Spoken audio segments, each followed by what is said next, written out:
They gave me a bunch of meat, and my freezer's stocked.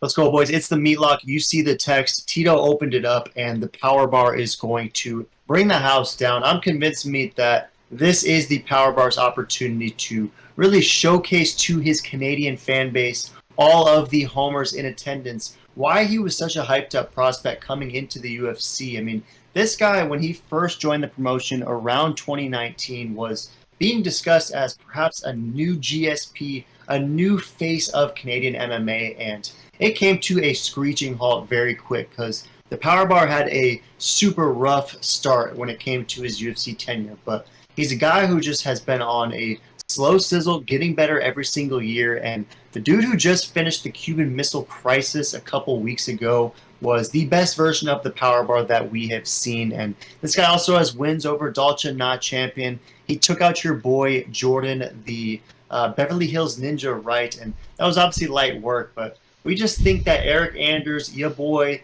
even though your boy, is not going to be able to compete with the pace and the pressure that power bar brings, because we know Eryk Anders is a guy who's pretty well rounded, right? He hits hard, he has some leg kicks, he's super tough, right? That might be his best attribute, is just his absolute grit. He's a dog. He's got that toughness X factor, but when it comes down to the skill set, power bar should be able to just be much more well-rounded in this one against Eryk Anders. So what are your thoughts, Meat? What do you love about the power bar? How do you see him getting us back in the green? Because Nurmagomedov decided to send us just temporarily back to the red, but power bar gets us back in the green. Why do you think so?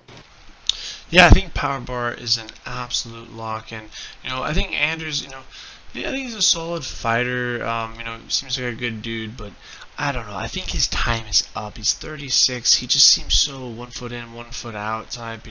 He's always been kind of a 50-50 fighter. You just don't know if it's going to be, he looks like a future champ or he looks like the future BKFC champ and get cut pretty soon.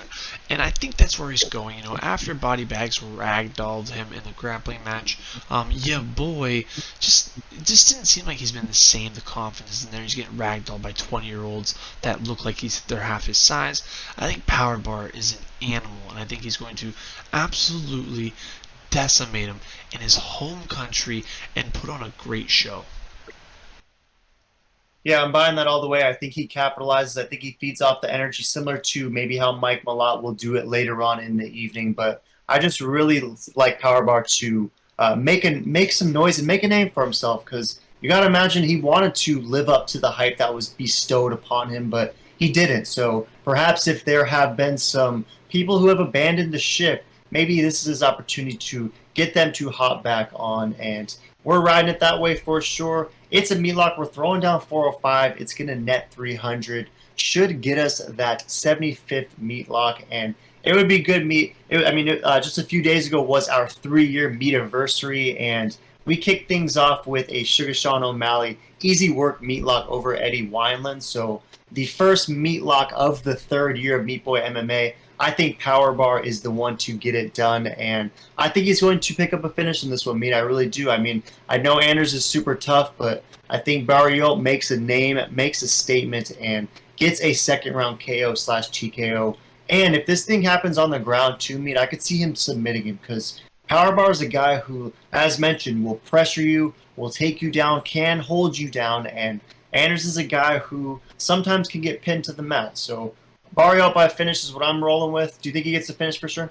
Yeah, I think he does get the finish, and I think it's going to be KO or TKO.